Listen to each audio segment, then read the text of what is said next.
ప్రేమ గురించి చెప్పాలి అంజలి గారు. ఈ జనరేషన్‌కి చెప్పాలి. రొమాన్స్ గురించి చెప్పాలి.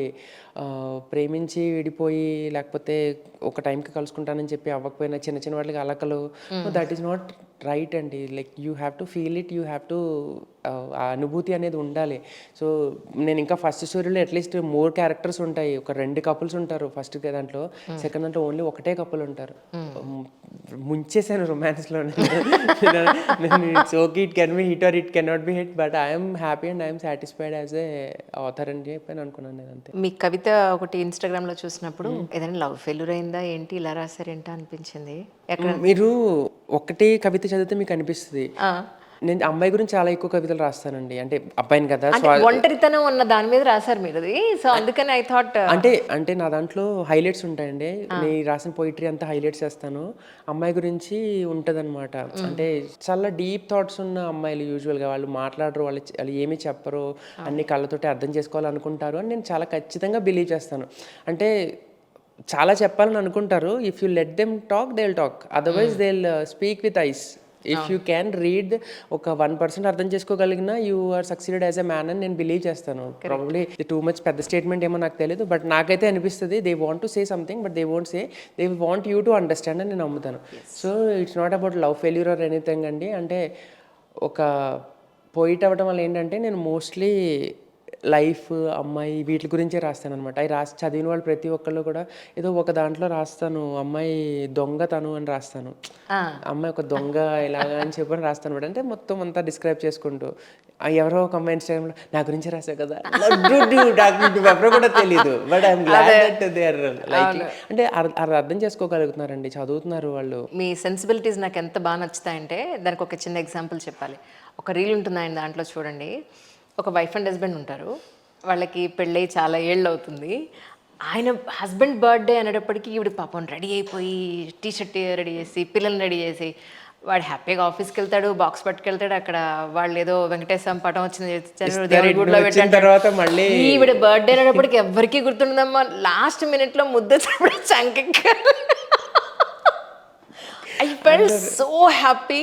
ఎందుకంటే అసలు నిజానికి కూడా ఇంట్లో మదర్దో లేదా వైఫ్దో జనరల్గా గుర్తుండదు.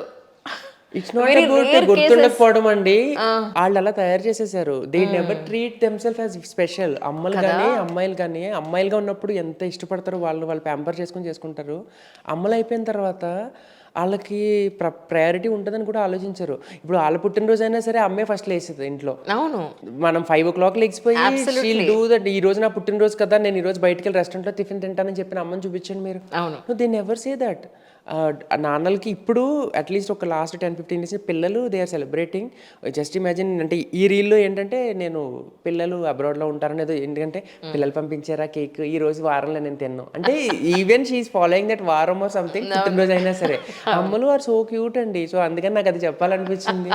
అండ్ నాకు అమ్మ రీల్ చేసి చాలా మంది నాకు వచ్చే మెసేజెస్, నిజంగా మీరు రీల్స్ చూసి ఎంత ఎమోషనల్ అవుతారు నాకు తెలియదు కానీ కామెంట్స్ చాలా ఎమోషనల్ అవుతాం నిజంగానే. ఎందుకంటే చాలా మంది ఏమనుకుంటారంటే ఎవరైనా అనొచ్చు ఎక్కిలిగా చేస్తున్నావేంటి అమ్మ గురించి అని అనొచ్చు, కానీ ఒక్కళ్ళు కూడా అనలేదండి. అంటే జస్ట్ నేను ఒక కలర్ క్లాత్ పెట్టుకుని ఐఎమ్ సేయింగ్ దట్ ఐఎమ్ అమ్మ అంటే you're accepting me as a అమ్మ, and they are saying that మా అమ్మని నేను చూసినట్టుంది అంటే. అబ్రాడ్లో ఉన్న పిల్లలు మెసేజ్ చేస్తూ ఉంటారు అనమాట, నాకు మా అమ్మ గుర్తొచ్చింది బ్రో నీ రీల్ చూసి అంటా ఉంటే లైక్ ఓకే.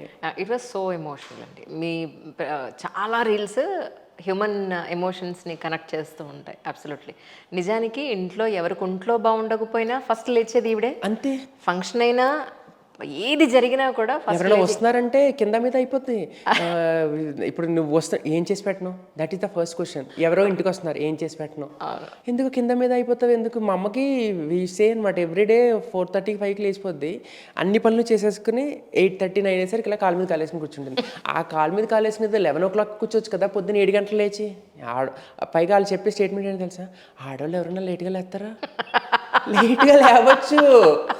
ఇంత మంచి అబ్బాయికి ఎలాంటి అమ్మాయి కావాలో కనుక్కుందాం. ఎందుకంటే అయితే చాలా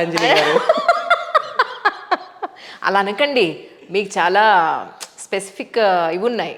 లేదు అంటే ఇండిపెండెంట్ అమ్మాయి ఇష్టం నాకు. మన ఏదో కవర్లో డిస్క్రైబ్ చేసినట్టు అలా ఏం నేను చెప్పట్లేదు.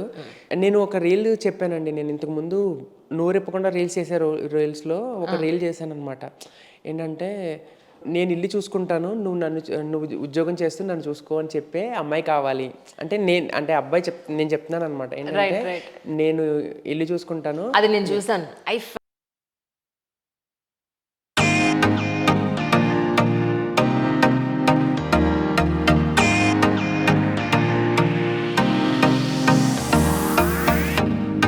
ఒక బ్యాలెన్స్ అనేది పెట్టాడండి.